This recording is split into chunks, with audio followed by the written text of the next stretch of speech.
हमारा उद्देश्य है कि मानव तन को धारण किए हैं, तो मनुष्य शरीर में धारण आकर के यह जीव सर्वप्रथम भ्रम और पाखंड से अलग हो जाए, भ्रम और पाखंड से मुक्त हो जाए। भ्रम पाखंड से मुक्त हो करके शुद्ध स्वरूप को समझने का प्रयास करें। उसके लिए हमें आत्मज्ञानी संतों की आवश्यकता है। हम लोग पाठ में सुने थे कि कबहू न भयहु संगो साथा, ऐसे ही जन्म गमायहु आछा, बहुरी न पयहो ऐसो थाना। थाना मतलब स्थान, स्थान मतलब ये मनुष्य का शरीर, मनुष्य का तन। साधु संगति तुम नहीं पहचाना कि साधुओं के संग में जाकर के अपने आप का पहचान करने का काम तुमने नहीं किया। जब तक हम पहचानने वालों के संग में नहीं जाएंगे तो हमारी पहचान हो पाएगी? नहीं होगी। मनुष्य शेर कहा गया है, सभी प्राणियों का सिरमौर प्राणी कहा गया है, लेकिन आज मनुष्य क्या है? सबके सामने घुटने टेक रहा है। टेकता है ना? जिसमें कुछ नहीं है उसके सामने भी घुटने टेक रहा है। मनुष्य के अंदर इतना सामर्थ्य है, यह जिसको छू देता है वह भगवान बन जाता है। सही या गलत? मनुष्य जिसको छू देता है वो क्या बन जाता है? भगवान बन जाता है। एक कुम्हार मिट्टी को छू दिया, बांस के फट्टा को छू दिया, धान के घास को छू दिया, अब बाजार की रस्सी को छू दिया, तो क्या बन गई? सरस्वती महारानी बन गई। मनुष्य ने छुआ। जब तक मनुष्य उस मिट्टी को, उस फट्टा को, रस्सी को, घास को दूर रखा जाए, रंग पेंट को दूर रखा जाए, तो क्या सरस्वती महारानी का रूप उसमें आ सकता है? नहीं आएगा। उन कुम्हार को देखिए, जो कुम्हार आपको मूर्ति बना कर देता उसको कहिए कि प्रणाम करो, कितना बार करेगा? एक बार भी क्यों करता है? कुम्हार जानता है इसका निर्माण करने वाले हम हैं, इसको बनाने वाले हम हैं। हम लोग जब लाते हैं बाप रे बाप, उसके सामने क्या क्या प्रसाद नहीं चढ़ाते हैं, क्या क्या लड्डू नहीं चढ़ाते हैं। एक दिन तो मैयो मैयो, दूसरे दिन है मायो है बापो करते हुए ऐसी जगह ले जाके फेंक देते हैं। बेचारी हाथ कपार पर हाथ देकर के रोती होगी कि भक्त लोग हमारा क्या दशा कर रहा है ना। आज बच्चा का खिलौना हमारा धर्म हो गया है। जैसे बच्चा बचपन में घरौंदा का खेल खेलते थे, दूल्हा बर बनाते थे। छोटे छोटे बच्चे आपस में कपड़े का दूल्हा बर बनाते हैं, आपस में शादी करा देते हैं, कोहबर घर करा देते हैं, चूड़ा भुसवा बना लेता है बालवे का, दाढ़ी के पास खिला करके। और जब शाम होती है घर जाने लगता है, सब को एक में मिला जुला के फोड़ फाड़ के घर चलती। तो आज हम लोग बड़े होकर के वही काम कर रहे हैं। बच्चे छोटे छोटे करते, हम लोग बड़े बड़े करते हैं। इसे सदगुरु कबीर काशी जैसी नगरी में रह करके मोक्ष की चर्चा करते थे, जीवन कल्याण की बात करते थे, और कहते थे कि मुक्ति काशी में मरने से नहीं। तो इस पर पंडित लोग, मैथिल ब्राह्मण लोग घबरा गए और कबीर साहब पर दबाव डाले कि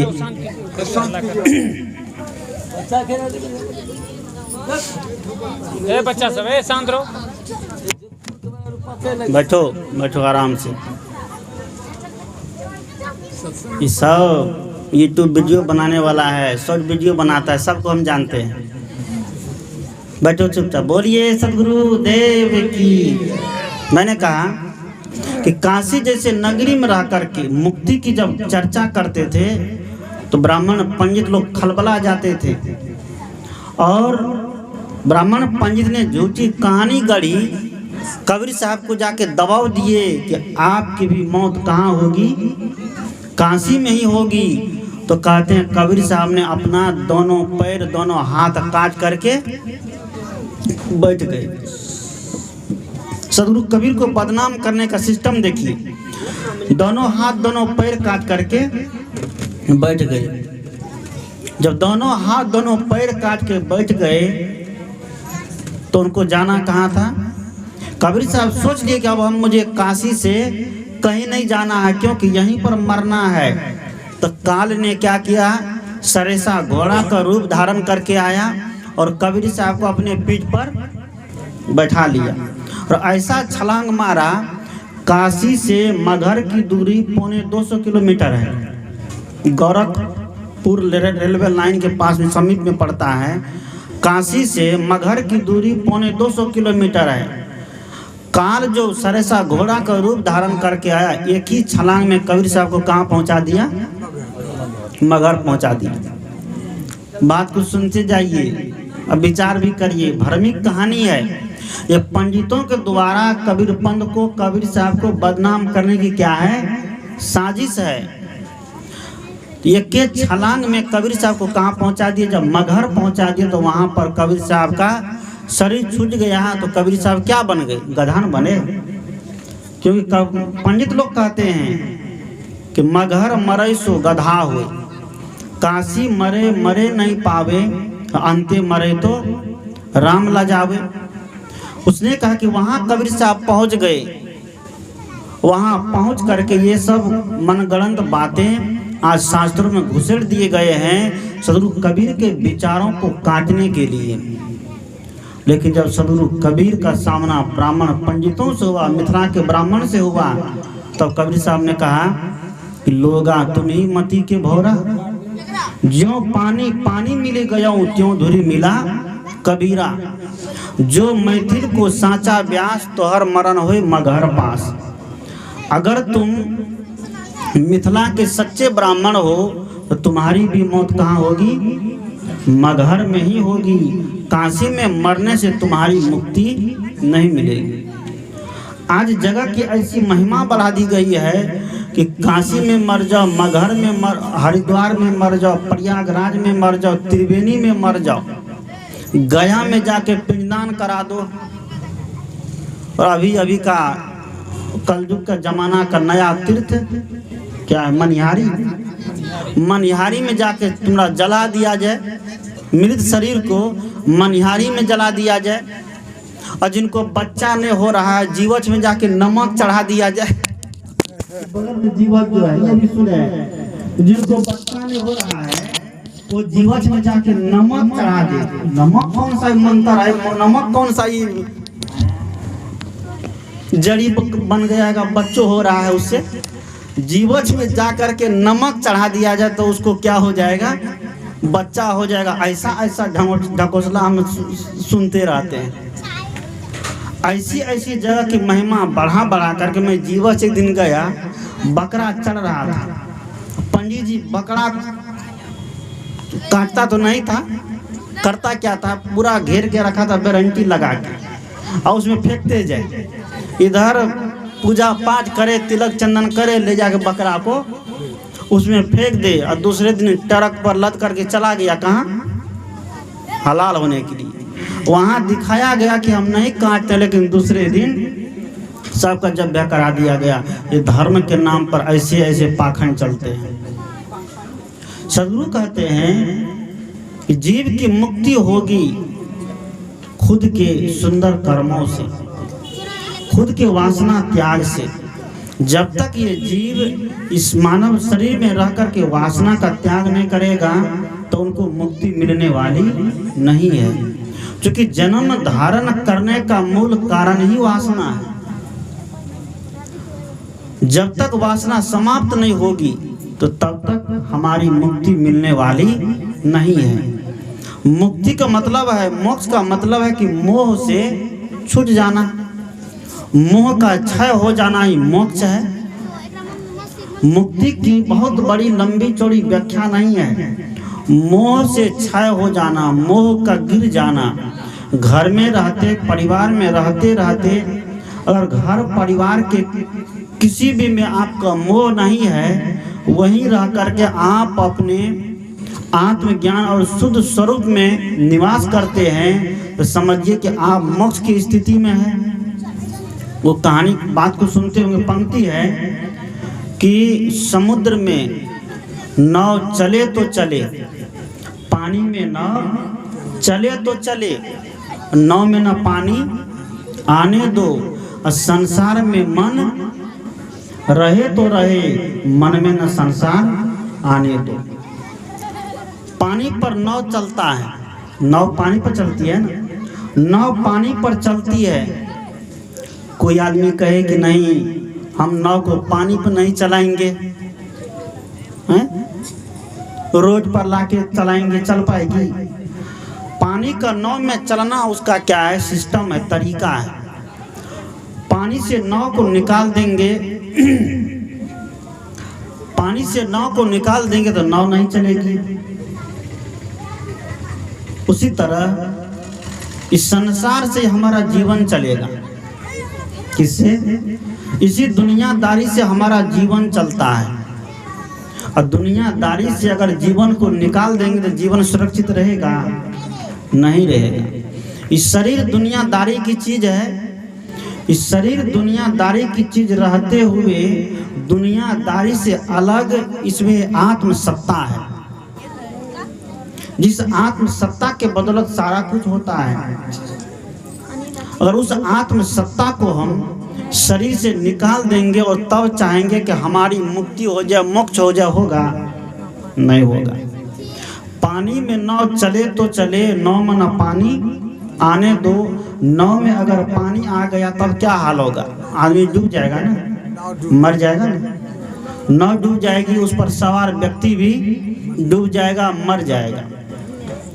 नाव में न पानी आने दो, संसार में मन रहे तो रहे, लेकिन मन में न संसार आने दो। दुनियादारी में हम जरूर रहें, दुनियादारी का हर चीज का प्रयोग करें, उपयोग करें, लेकिन दुनियादारी में अपने मन को रमा के न रखें, दुनियादारी में अपने मन को लगा कर न रखें। जो व्यक्ति ऐसा जीवन जीता है तो उसी को जनक जी कहा गया है।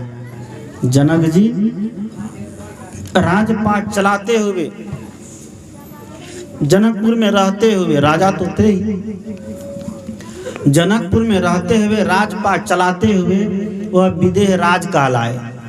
विदेह मतलब देह से रहित, शरीर में रह कर के भी जिसको शरीर का मोह नहीं है, क्योंकि शरीर का भी बहुत मोह हो जाता है आजकल। और शरीर का जब मोह होता है तब व्यक्ति न करने योग्य काम को कर जाता है, तब व्यक्ति स्वार्थ में पड़ जाता है। स्वार्थ में जो व्यक्ति पड़ा तो वह व्यक्ति परिवार तक को भूल जाता है, पति पत्नी को भूल जाता है, पत्नी पति को भूल जाती है, भाई भाई को भूल जाता है, बाप बेटा को भूल जाता है। किसके बस? स्वार्थ के बस। इसलिए हमारे उपनिषद के ऋषि कहते हैं ईशावास्यम सर्वम यत्किंच जगत्याम जगत।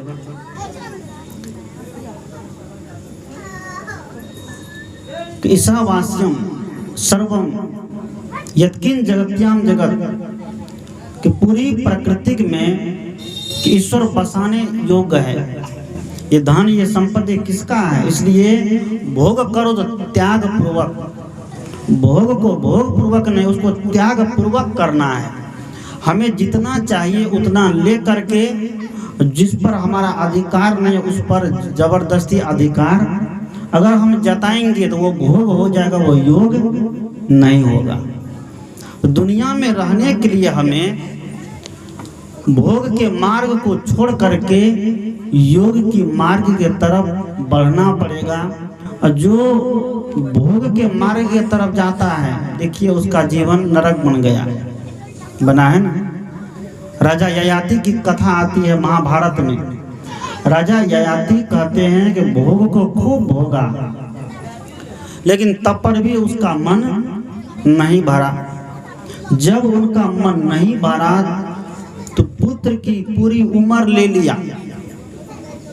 ध्यान दीजिए, कोई दूसरे की उम्र नहीं ले सकता है। बातों को समझाने के लिए कहानी गढ़ी गई है। कोई दूसरों की उम्र नहीं दे सकता, नहीं ले सकता है। भोग कभी भी व्यक्ति को पूर्ण नहीं होने देता है। अगर हम पूर्ण होना चाहते हैं तो हमें योग की शरण में जाना पड़ेगा। राजा ययाति के लिए कहते हैं कि 1000 साल तक जीते रहे, 100 पुत्र की आयु लेते रहे। 100 पुत्र की आयु लेकर के जीते रहे और दुनियादारी का भोग करते रहे, लेकिन अंत में मन थक गया और दुखी होकर के, रोगी होकर के बेचारा मरा। उसको एहसास हुआ कि भोग में कभी भी मन तृप्त नहीं होता है। अगर मन को तृप्ति देना है तो योग के शरण में जाइए। योग व्यक्ति को निखार देता है। आज देखिए, जो योग के मार्ग को अपनाया, जो त्याग के मार्ग को अपनाया, उस व्यक्ति का जीवन देखिए आज निखर गया है। बुद्ध, कबीर, गुरु नानक, रैदास, मीराबाई, सबरी, बाबा नहीं, विवेकानंद, दयानंद, ये हमारे दुनिया के सुधारक महापुरुष हैं। ये महापुरुष दुनिया को सुधारने का काम किया है, बिगाड़ने का काम नहीं। ये महापुरुष सब, इसलिए इसको समाज सुधारक कहा गया। आज समाज सुधारक में ऐसे ऐसे महापुरुष है जिनके पीछे किसी भी प्रकार का अंधविश्वास फैलाना हम लोगों के लिए पाप है। हम लोग आज अपने गुरु के लिए भी अंधविश्वास फैला देते हैं।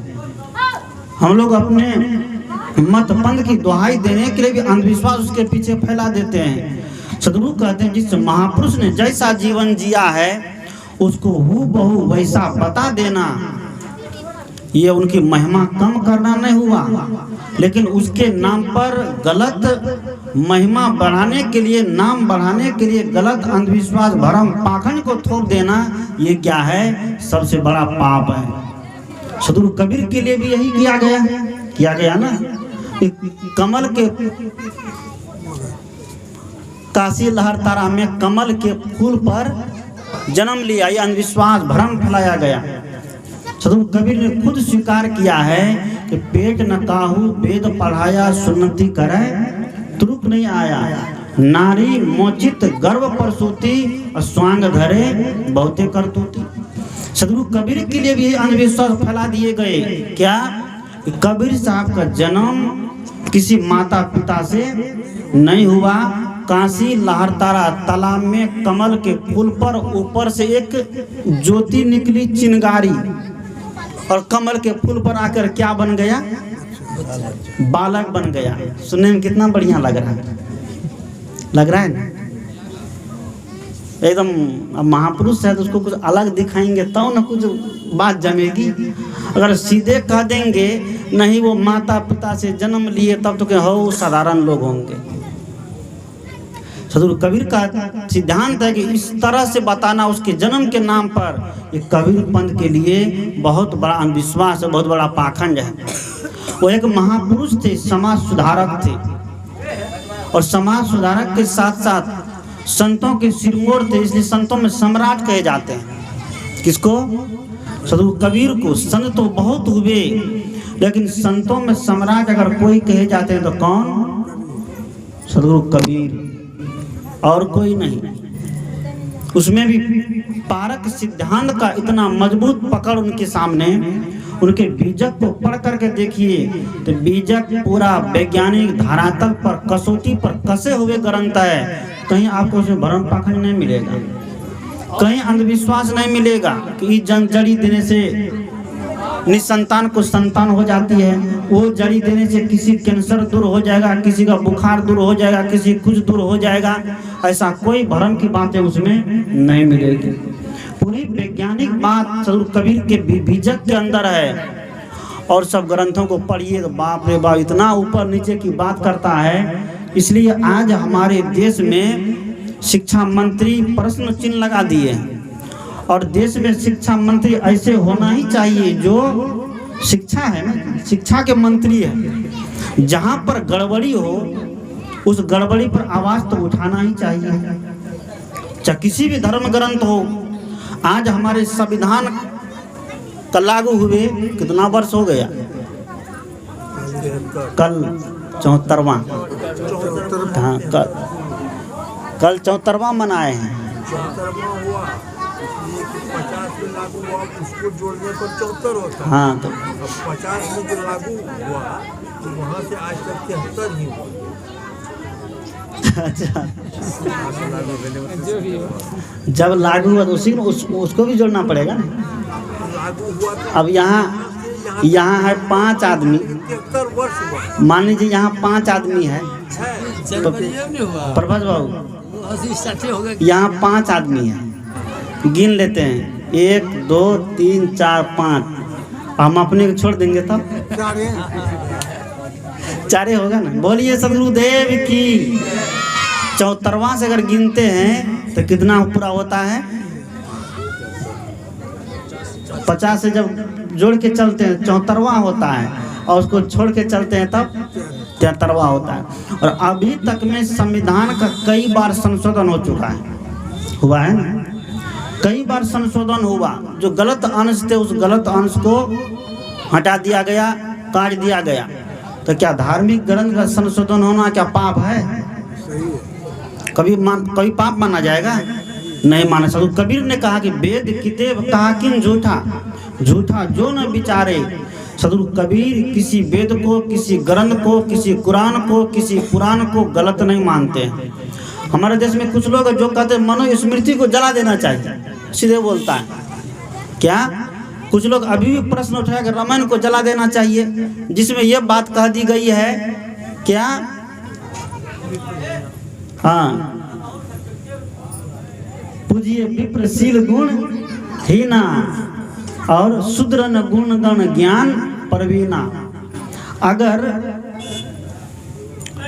ब्राह्मण शील गुण से हीन भी क्यों न है, वह शराबी भी क्यों न है, वह मांसाहारी भी क्यों न है, वह व्यभिचारी भी क्यों न है, तब भी सब लोग क्या करिए, उनकी पूजा करिए। लेकिन एक छोटी जाति के लोग शील गुण से संपन्न है, पढ़ा लिखा है, विद्वान है, धर्म शास्त्रों के जानकार है, वो पूजने के योग्य नहीं है, क्योंकि उनका जन्म कहाँ हुआ है, शूद्र कुल में हुआ है। और शूद्र कुल के व्यक्ति पूजने के योग्य नहीं है। पूजने के योग्य अगर कोई है तो कौन है, ब्राह्मण है। भले वो कुछ भी खाए पिए, उसका माप है उसका, उसके लिए कोई आवाज नहीं उठा सकता है। आज वही बात सदगुरु कबीर कहते हैं कि व्यक्ति कर्म से महान होता है। अगर ब्राह्मण के नाते लोगों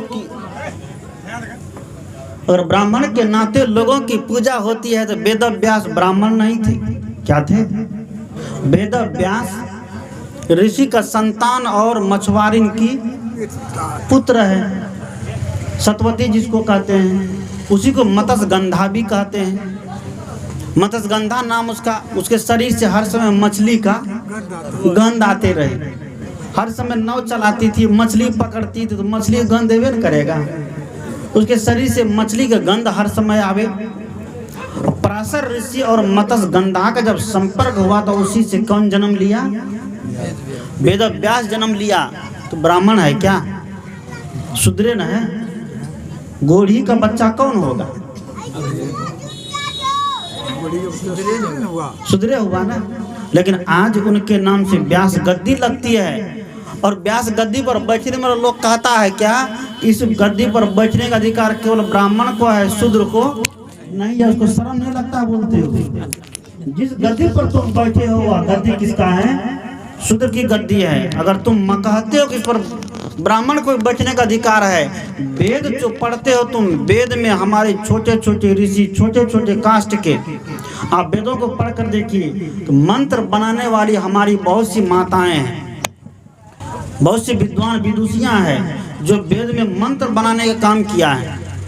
गाय चरा करके वेद मंत्र लिखने का काम किया है, खेत जोत करके वेद मंत्र लिखने का काम किया है। जाति के लोग वेद पढ़ सकते हैं, वेद मंत्र बना सकते हैं, सब कुछ कर सकते हैं, क्या उसको शिक्षा ज्ञान देने का अधिकार नहीं है? आज उनको एक ऐसा लोग, सुप्रीम कमेटी के लोग उसको अलग करके रख लिया और कहा कि ये मेरे लिए है, तुम्हारे लिए नहीं। सदगुरु कबीर इस पर प्रश्न उठाते हैं कि मुक्ति किसी की बपोती नहीं है। अपनी जमी अपना आसमान पैदा कर, अपने आप में मधुमास पैदा कर, मांगने से मुक्ति नहीं मिलती ऐ बुझदिलों, अपने हर श्वास में विश्वास पैदा कर। संत कहते हैं कि मुक्ति मांगने की चीज नहीं है, मुक्ति किसी मत पंथ संप्रदाय की बपोती नहीं है, मुक्ति मन की एक सुंदर दशा है। मन की एक सुलझी हुई दशा है। जिस समय हमारा मन सुंदर हो जाता है, मन सुलझ जाता है, जिस समय हमारे मन में किसी तरह का विषय वासना नहीं घेरता है, जिस समय हमारा मन भोग से ऊपर उठ जाता है और योग की तरफ अग्रसर हो जाता है, तो उस समय हमारे इस जीव की क्या होती है, मुक्ति हो जाती है। उपनिषद के ऋषि ने कहा, उपनिषद के ऋषि से साधकों ने पूछा कि परम गति कब होती है, कि परम गति एक ही दिन में थोड़े हो जाएगा, उसके लिए अभ्यास करने की आवश्यकता है। और कोई आदमी भजन गाने के लिए चाहे, एक बार कभी ने रिहर्सल किया, कभी प्रैक्टिस किया, एक बार हारमोनियम पर छड़प के बैठ जाएगा तो गा लेगा, नहीं गा पाएगा। एक भजन को गाने के लिए हम लोग भी गाते हैं, बड़ा डरते हैं, बड़ा रिहर्सल पहले करते हैं, इसमें कहीं स्वर गड़बड़ न हो जाए, लोग सुनेगा तो भद्दा न लगे। उस भजन को कई बार रिहर्सल, कई बार प्रैक्टिस किया जाता है, तब जा करके वह भजन सुर में सुर बन करके निकलता है। और हम उसका प्रैक्टिस नहीं करेंगे, एक के बार सोचेंगे हमरो में ताल भजन हारमोनियम सब बजना चाहिए, तो सब गड़बड़ हो जाएगा। हारमोनियम कुछ बजेगा, ढोलक कुछ बजेगा, गाने वाला कुछ गाएगा। सदगुरु कहते हैं उसी तरह मुक्ति के लिए भी रिहर्सल करने की आवश्यकता है। एक किसान खेती करता है, बीज डालता है, तो बीज डालने से पहले खेत को कितना कष्ट देता है ना। खेत को खूब जोतता है, खूब बनाता है। एक घुड़सवार घोड़ा पर सवारी करता है और रेस में घोड़ा को हराना चाहता है, जिताना चाहता है, जिताना चाहता है। घोड़ा को खूब कष्ट देता, खूब मारता, खूब चाबुक देता है, घोड़ा को बड़ा कष्ट होता है, लेकिन वह कष्ट नहीं है। मालिक चाहता है कि हमारा घोड़ा जीते हारे नहीं, हाँ यही चाहता है। मालिक चाहता है कि हमारा घोड़ा जीते हारे नहीं। सदगुरु कहते हैं रिहल सिहल करने के क्रम में बहुत कष्ट होता है, बहुत दुख होता है, बहुत पीड़ा होती है, लेकिन वह दुख, वह पीड़ा, वह कष्ट तब समझ में आती है कि जब हम उस काम में पारंगत हो जाते हैं। जब उस काम में पारंगत हो जाते हैं तब ऐसा नहीं लगता है कष्ट कष्ट है, दुख दुख है। हम लोग भी जब गुरु के शरण में रहते थे, बाप रे बाप, कहते हैं कि सिर बल जाऊं उचित असमोरा और सबसे सेवक धर्म कठोरा। आज सेवक बनना आदमी क्यों नहीं चाहता है, बहुत कठोर है। गुरु बनना सब चाहता। कबीर साहब इसलिए कहे वहाँ से 6-6.5 साल पहले कि जो मिला सो गुरु मिला और शिष्य न मिलिया कोई। ये चलवा आजकल नहीं मिलेगा, जो भी मिलेगा कौन मिलेगा, गुरुवे मिलेगा। कहीं गुरु बनने में बड़ा सरल है, चेला बनने में बड़ा कठिन है। सेवा करनी पड़ेगी, दूसरे के नीचे रहना पड़ेगा, गुरु जी के नीचे रह करके सेवा करनी पड़ेगी, तो कठिन लगेगा कि नहीं।